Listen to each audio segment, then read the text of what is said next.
Well, first of all, I just want to say if each person who speaks, if you can say and spell your name and your organizational or office affiliation.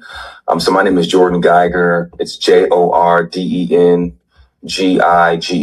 and I'm a co-founder of Black Lives Matter South Bend. And we are calling this press conference today in conjunction with former Councilman Henry Davis Jr. Because of the situation that happened at a Riley High School and Penn High School basketball game, with the comments that were made during a broadcasting by a student. And the NAACP had issued a set of demands to the Penn-Harris-Madison School District, and we support and uplift those demands. The NAACP South Bend branch of the NAACP also sent a letter to the Indiana High School Athletic Association calling for their intervention to implement policies that would address situations like this. And we were asked to follow up with the letter, which we did. So just a few days ago, we actually emailed a letter, Black Lives Matter and Henry Davis Jr., and we also sent a certified letter to the association as well. And we are calling this press conference because we want to make it known publicly that we are calling on the Indiana High School Athletic Association to intervene in some way, to be a convener of impacted stakeholders, including Henry, who's a parent and a local leader, a parent of an actual of a varsity basketball player who plays for Riley High School, and also members of the Penn-Harris-Madison leadership team of that school corporation or that school system, because both schools are affiliated with this athletic association, and part of their mission and part of their purpose includes, creating policies and circumstances for good sportsmanship. And so we feel that this is an area where they could intervene. So I just want to first start out by reading a statement from Trina Robinson, who is the president of the NAACP South Bend branch. Unfortunately, she couldn't be here this morning. But her name is spelled Trina Robinson, Robinson. And again, she is the president of the South Bend branch of the NAACP. And she wrote in a statement, due to a scheduling conflict, I'm unable to attend today's press conference. However, the NAACP strongly supports some form of sanction until corrective actions are taken to eradicate systemic racism within the PHM school district. Behaviors are learned and it begins at home.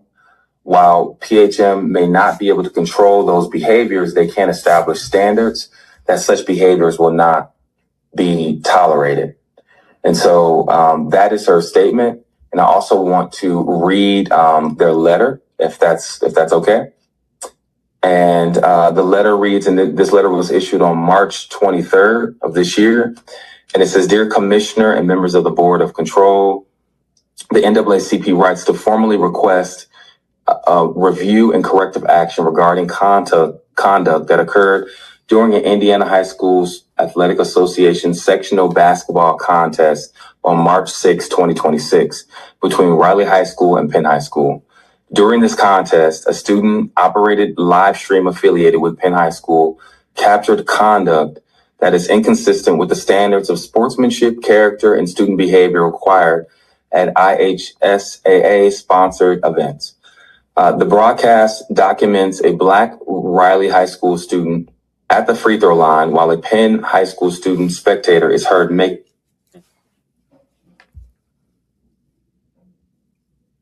Okay, Jordan accidentally jumped off. Yeah, that's technology for you. So I don't know how long it'll take him to pop on, but I can go next just to keep it flowing. Then if he pops on, then I'll stop and let him continue, if that's okay.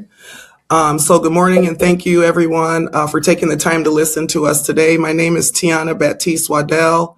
I'm an educational leader and founder of LeAja Consulting and Jack's Aspire Foundation.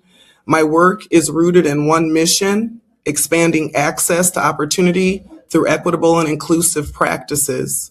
Today, I am speaking in response to what occurred on March 6th within the Penn Harris Madison School Corporation community, where a racial slur was used during a student live stream of a high school basketball game. Let it be clear that this was just not an isolated moment. During that broadcast, racist language was directed toward a student athlete, prompting community concern, organizational response, and calls for accountability. And let me just pause and make sure he's not trying to get in. Nobody sees him trying to get in, right? No. Okay. All right, let me just drop that too. Okay, hold on. This is exactly what implicit bias looks like when it goes unaddressed. It becomes normalized, it becomes public, and it becomes harmful. Implicit bias does not stay hidden. It shows up in our schools, in our policies, in our classrooms, and yes, even in our extracurricular spaces. And when it does, it sends a message to students, especially Black students, that they are not safe, they are not valued, and they are not fully seen. That is unacceptable. Through my work with LeAja Consulting, I partner with school systems and organizations to confront these realities head on, examining discipline practices, student experiences, and institutional policies through an equity lens. Through Jack's Aspire Foundation, this is him texting me. 1 second, I think this is him. Di, could you speak? Yeah, so he's just telling me to keep going, okay? And then Henry, you'll be next, okay? Let me tell him, got it. Okay. So through Jack's Aspire, I work alongside families and communities to ensure that every child has access not to just education, but to dignity, belonging, and opportunity. Because safe and inclusive schools do not happen by chance, they are built through intentional action. So what must happen now? We must move beyond an apology and into accountability. That means conducting a formal review of implicit bias within the district, strengthening policies to explicitly address racist and harmful language, providing ongoing, not one-time, training for staff and students, and ensuring transparency with the community about next steps. We cannot continue to treat these moments as isolated incidences when patterns continue to emerge. Our students are watching, and they deserve environments where they can learn, compete, and grow free from harm. This is just not about one game. This is about the culture we are creating and the time to address it intentionally, courageously, and systemically. And that time is now. And I just want to add, in addition to what NAACP is doing through Henry Davis and such, as far as sending communications and trying to have action done, myself, through LeAja Consulting, has also been in touch with Dr. Short on 2 or 3 occasions at this point, the superintendent of Penn, and she is at this point being non-responsive. And so I will stop there, and Henry, you can continue. Well, and now I think that is the crux of what I'm going to speak on, because 2 days ago I had the opportunity of meeting with a couple, the superintendent from South Bend Schools, as well as Mr. Milt Lee, who is the director of athletics for South Bend Schools as well. And there was a lot of discussion and conversation centered around how they're working this out with Penn Harris Madison School District, with the superintendent. And there are things that are happening behind the scenes that the public doesn't know about, to eradicate or to support or to help change what has taken place. My experiences in policy building and policy implementing, et cetera, my time spent doing that understands that behavior has to be met with a consequence in order for behavior to change. We can't rely on someone just saying, I'm sorry, won't do it again, I misspoke, or where have you. I offered several things, not only to the superintendent, but also to Mr. Milt Lee, and letting them know that I believe and think, from my experience, that policy does need to change. Well, I was told that they had worked on making sure that the student was received consequences that came through their student code of conduct. And I responded that the code of conduct does not spell out racial assault or violence. It doesn't spell that out. It's kind of a broad approach to what they want their students to do.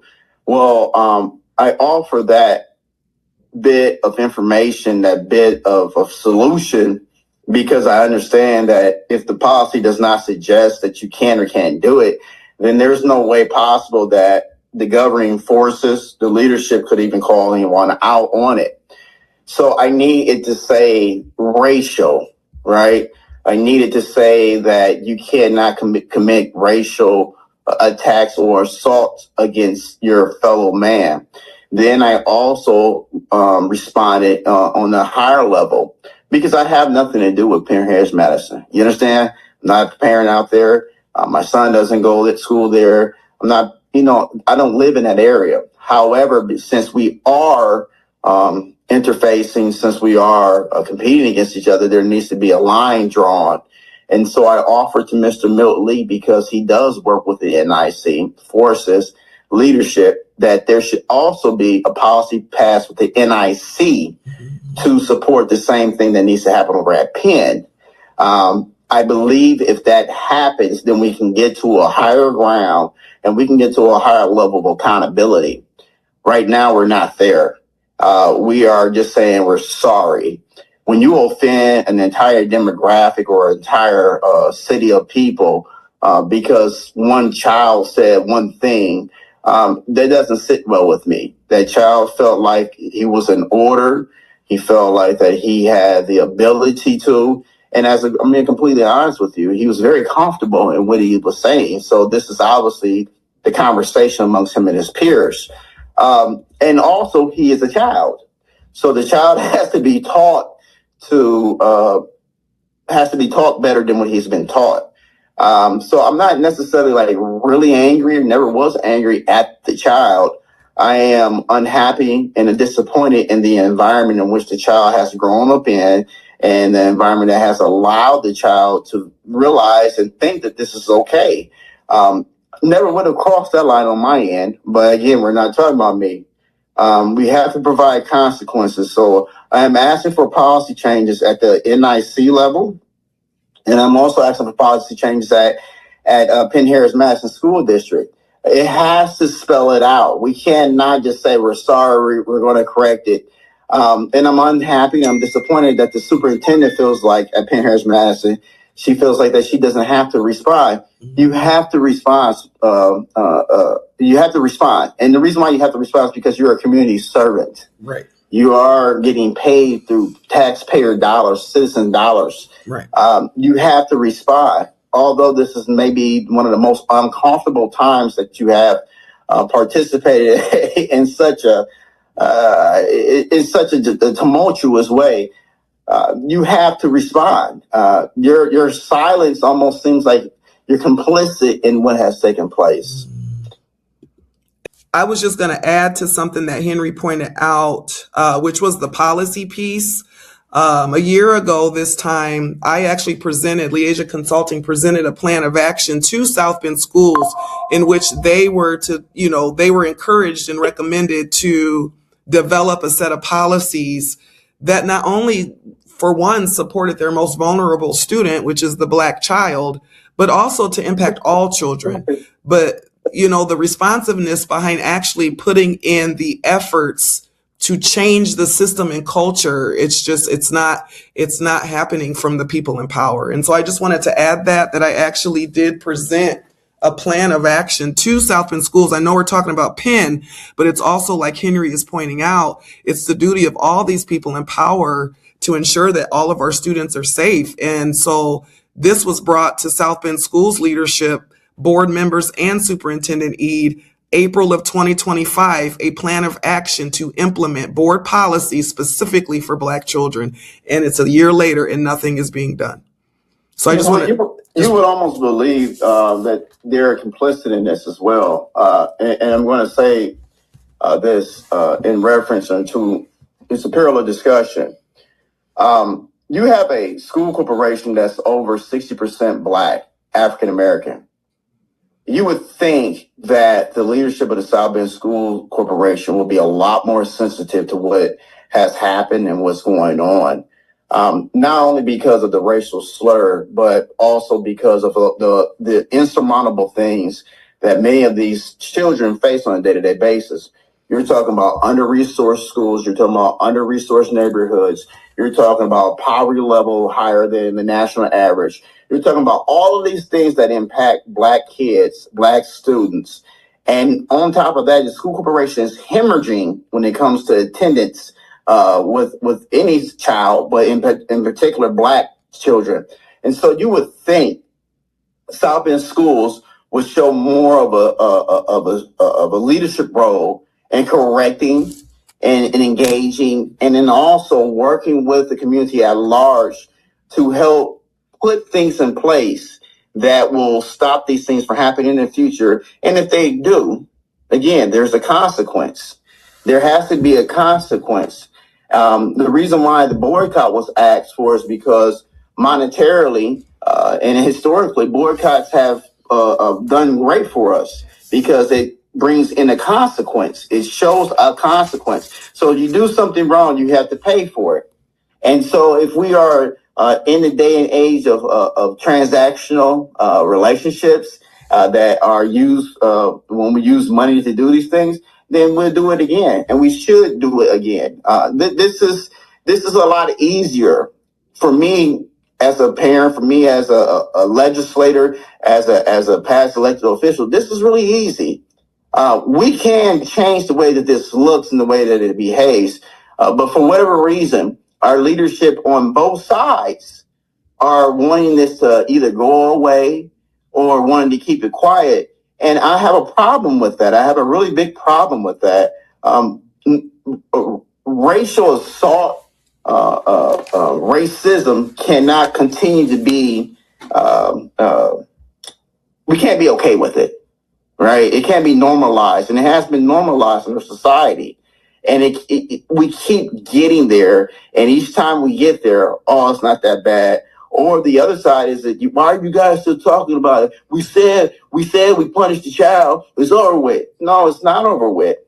We need a substantial change in behavior. We need a substantial change in policy. We need to get ahead of this. There are Black students at Penn Harris Madison School District that I do know, and I have friends that I still talk to that were Black athletes out there back in the 1990s. It's the same story. Yep. My son and my father should not have the same story. And today, in 2026, with my son being born in 2008 and my dad being born in 1949, have the same story. We should be ashamed of ourselves. Yes. And then I want to just add, I keep adding and then we'll stop and let you guys ask us questions. But Henry is right about consequences, but I want to ensure that it's reported accurately, because consequences can be negative, positive. It doesn't mean that it's all this bad. The types of consequences, the types of reactions that we would hope to see are equitable and just. Gloria Lansing-Billing, she coined the term culturally responsive pedagogy. It's deeper than just culturally responsive teaching. Pedagogy is being able to see the whole child and make connections of the home life to school life, and using the home life as a guide on the decision making that takes place in institutions and in systems. And so consequences, like Henry is saying, the kid should have been expelled, and I'm hoping that's what happened to him. But also consequences can be action towards something better, because like he said, it's 2026. We got to change. Yeah, if you guys have any questions, I know it's 11:30 already. I'm kind of curious. Oh, you can go ahead. You can go. Okay. I'm kind of curious, hypothetically, in a future scenario where these things continue to be ignored, do you guys have a plan or just something that you want to continue to push forward?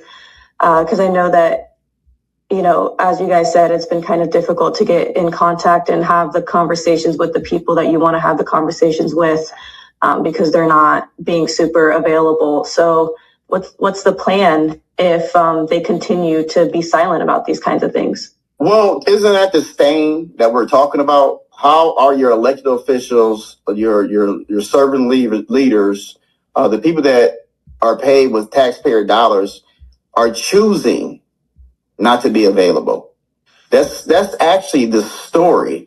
They don't want to deal with it. We pay these people, we elect these people into office, or if we elect somebody in office, then they choose someone like a superintendent to serve. So there is this direct or indirect connection to the way that we do electoral politics in this country. This is our system, right? This is just how this works. This is constitutional by each state and also federally. And so what happens, we say, well, they're not talking, so I guess we can't talk about it anymore. Well, that is the problem. They are supposed to be talking because they get paid to talk. They get paid to serve the community. They get paid to implement new things to ensure that we are growing, whether it's in Penn Harris Madison School District or South Bend Community School Corporation's district. This is the part of the way of making sausage. We have to do this. And so we can't get out and say that we're doing these things every 4 years when it's time for re-election, or even coming up this Monday, Dingus Day. We'll get up and say, hey, we are doing what we're supposed to be doing. Meanwhile, you have all of this stuff, in the way that I guess we were supposed to forget about while we're celebrating the elected official. Unfair and completely out of bounds. No pun intended. Yeah. And then I'll just respond. I know I'm not speaking on Black Lives Matter behalf. I'm speaking from Jax Aspire, especially Jax Aspire, because Jax Aspire's mission is to break down all barriers that get in the way of children accessing education. And so my main goal is to continue to highlight what I find to be problematic in all of the schools across the region. My main goal is to continue to show up at board meetings, continue to use my voice and to speak truth to power.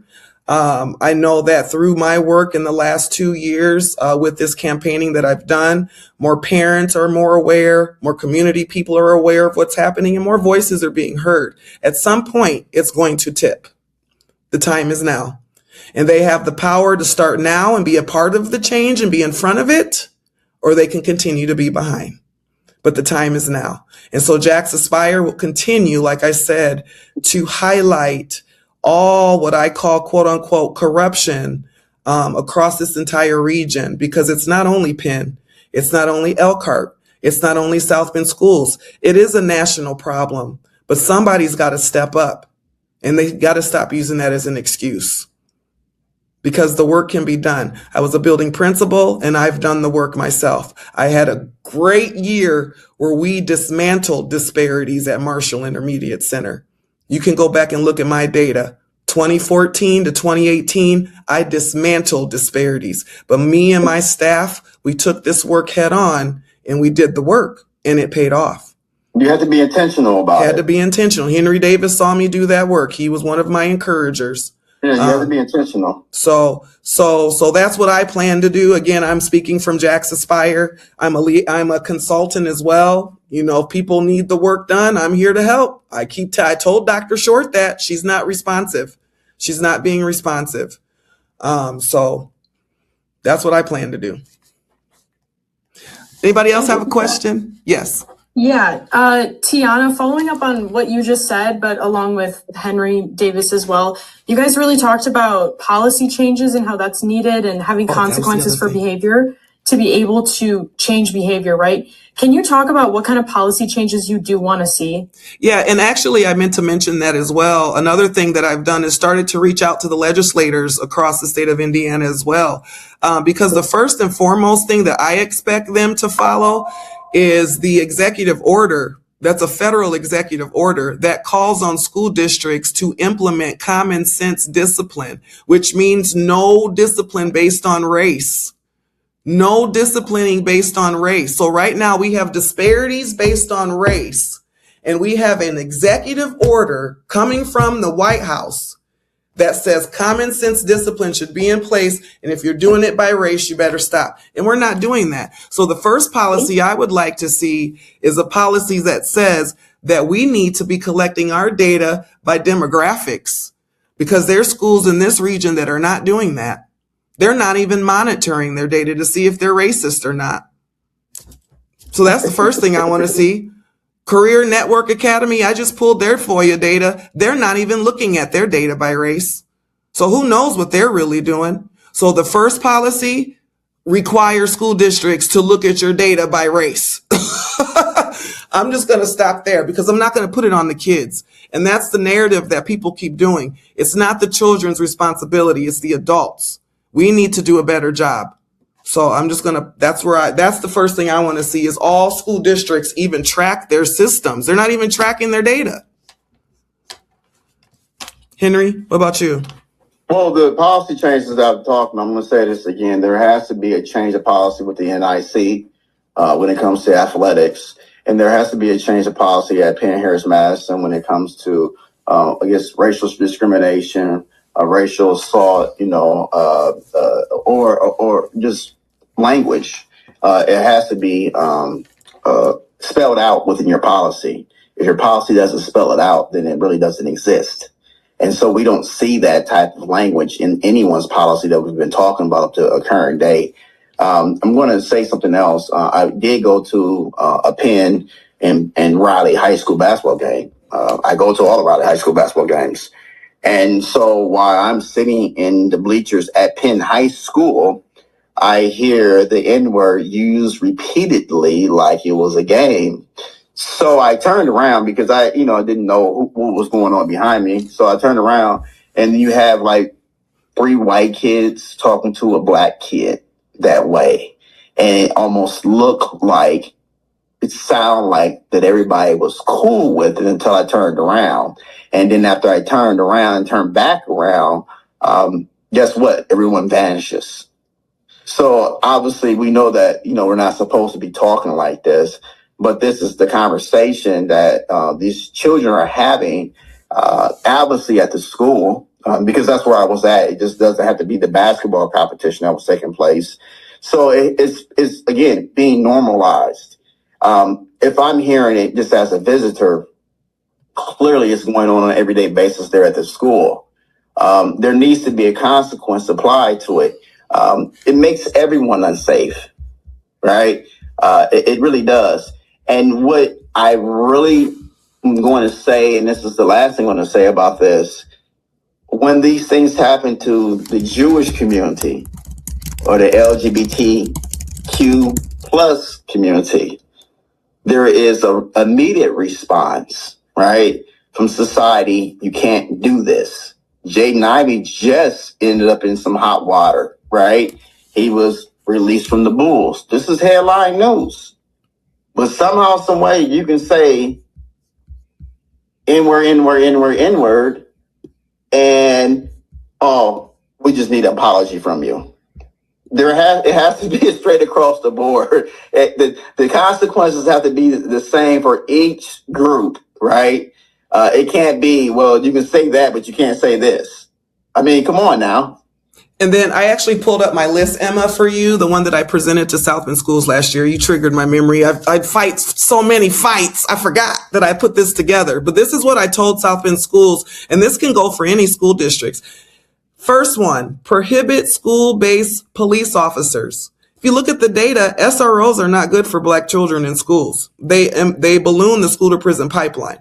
Number 2, prohibit harmful and ineffective exclusionary discipline practices in schools, including suspensions and alternative school placements. So if they're harmful exclusionary practices, we need to prohibit them. That's a lot of work that can have a lot of details to that, but that was the second one. The third one, end corporal punishment. Do you know that there's still school systems, because the state of Indiana allows for kids to get whoopings at school, that they still allow the belt or the paddle? Like some school systems actually still allow the paddle. So imagine if there's Black kids there, I'm sure the disparities exist, 4, prohibit the use of tasers. So this is those first few are more like criminalized, because they criminalize our kids in schools.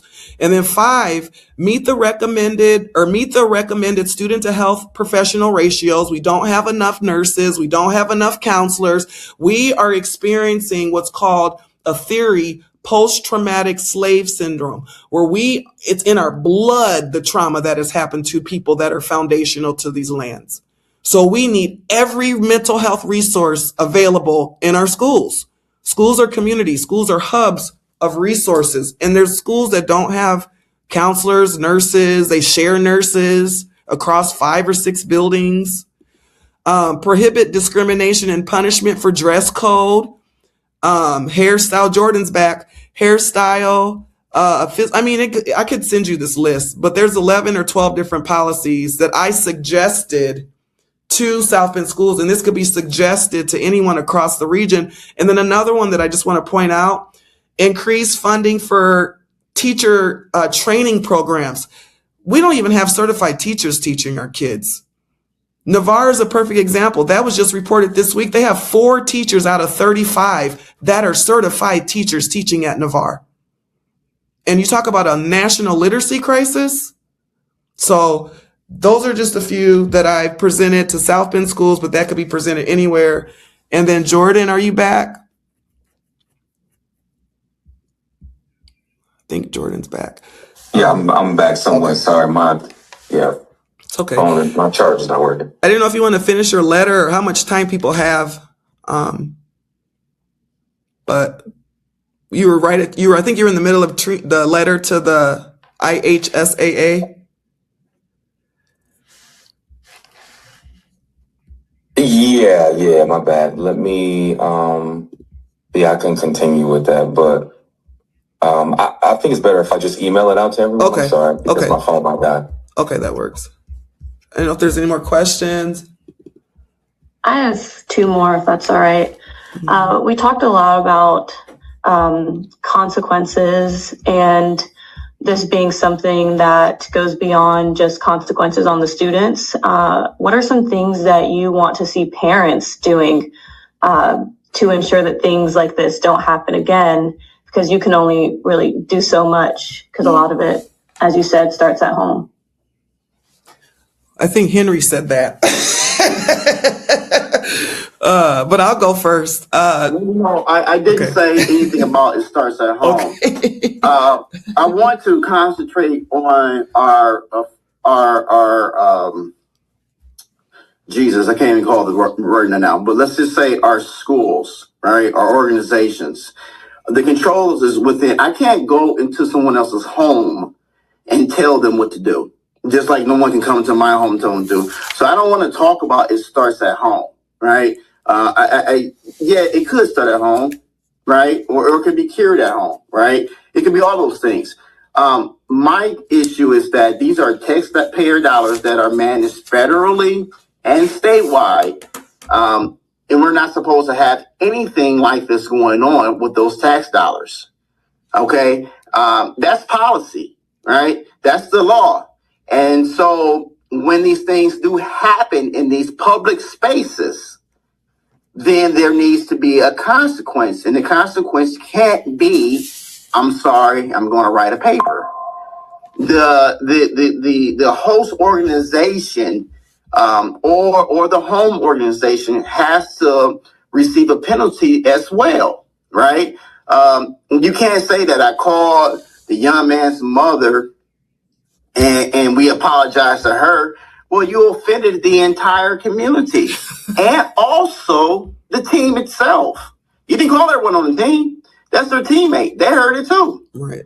And so we're putting it in a smaller box, making it as an isolated event.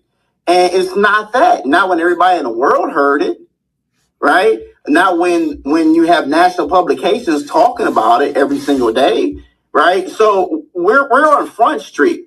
And the first thing we want to do is get quiet and go turn the lights out and get in the corner. And hopefully no one knows that we're there. And we're going to stop talking about it and it's going to go away. No, it's not going away.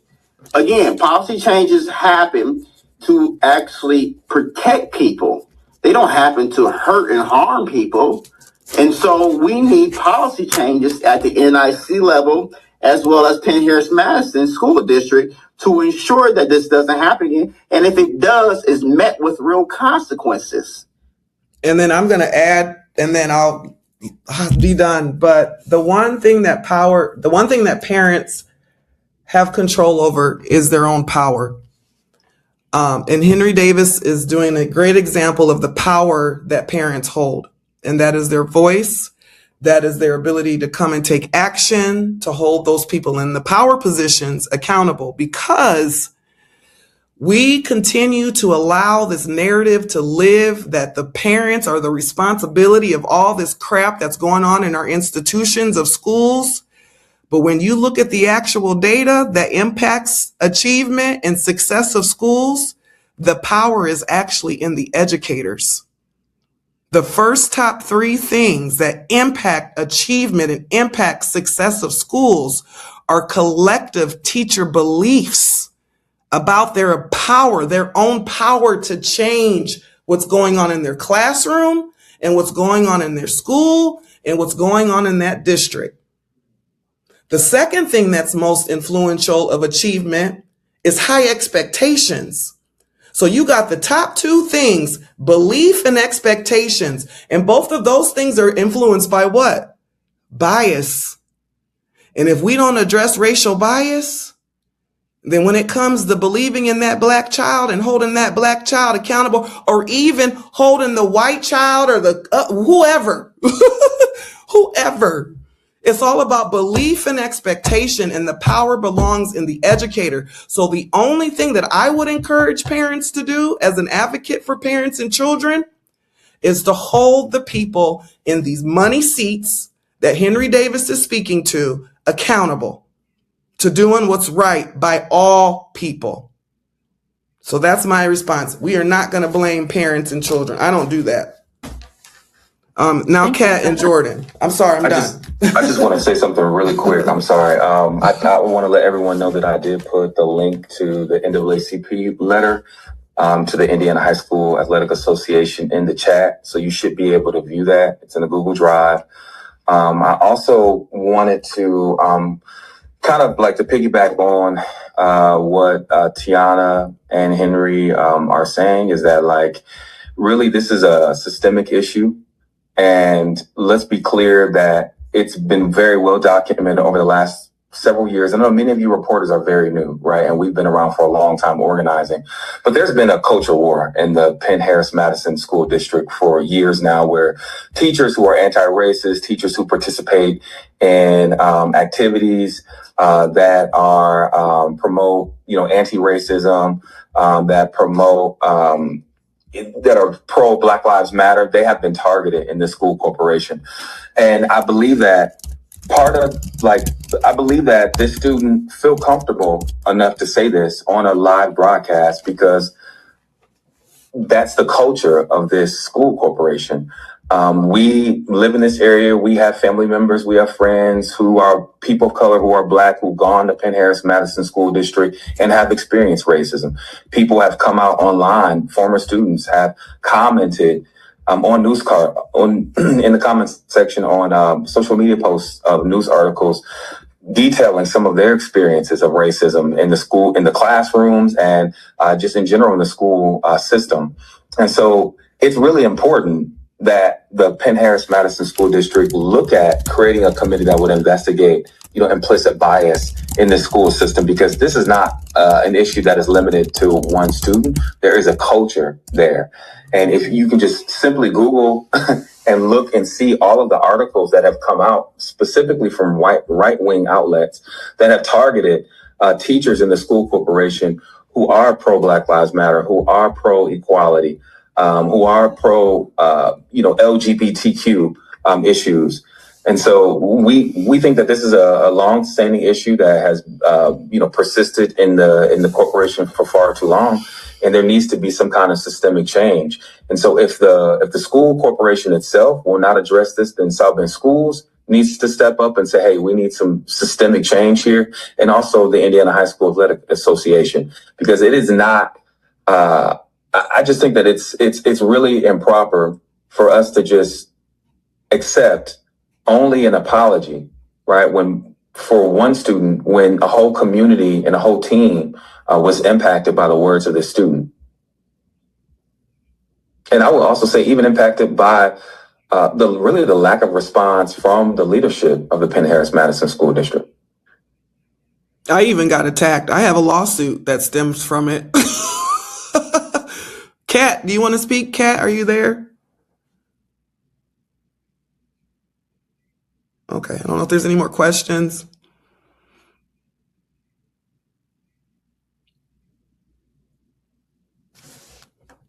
Well, if not, I'm sorry for the technical difficulties. My charger's not working, so I think it I went apologize okay. for not being able to, to host the meeting well. But if there's no questions, I guess we can conclude. I want to thank you all. Oh, go ahead. I'm sorry. Can you guys hear me? We can now. It's delayed. Yeah. Yeah. Well, if it's delaying, then I won't say anything because we can hear you okay, but your video is a little delayed, but we can hear you fine. Okay. Yeah. So I introduce myself again. Kat Redding, South Bend. KATHERYN REDDING. And so I just wanted to, everything has honestly been said already, so I don't want to echo too much. But I did fall off the call, unfortunately, due to technical issues. But I just want to give a little snippet and just really focus on the fact that this is not an isolated event. My godchildren went to Penn Harris Madison, and they've said the exact same things. I think everyone on this call is athletic and has had a history of athleticism and participated in the South Bend School Corporation's athletic programs. So with that being said, I mean, I've never experienced anything like this, but I can only imagine what that did to that child's performance that night. It goes beyond that, honestly. You know, this is supposed to be an environment of, you know, for children to succeed and to achieve. And, you know, it's just really disheartening to have children, not just that didn't just happen just to only one child. That happened to the entire community, as it's been said. This is definitely what systematic racism looks like. And, you know, I think that we're trying to be the bridge here to usher in, vindication, not only for that child that happened to, but the entire school corporation, the entire community. I think that it's up to us to ensure our children's futures. And with that being said, I think it was much necessary to have this press conference in order to be sure that the children in the Black children in this community know that there is people that care about their progress and their future. And there are people going to step up and hold these people accountable. So with that being said, I just hope that this situation can be remedied and the entire community can be vindicated from it. So yeah, thank you.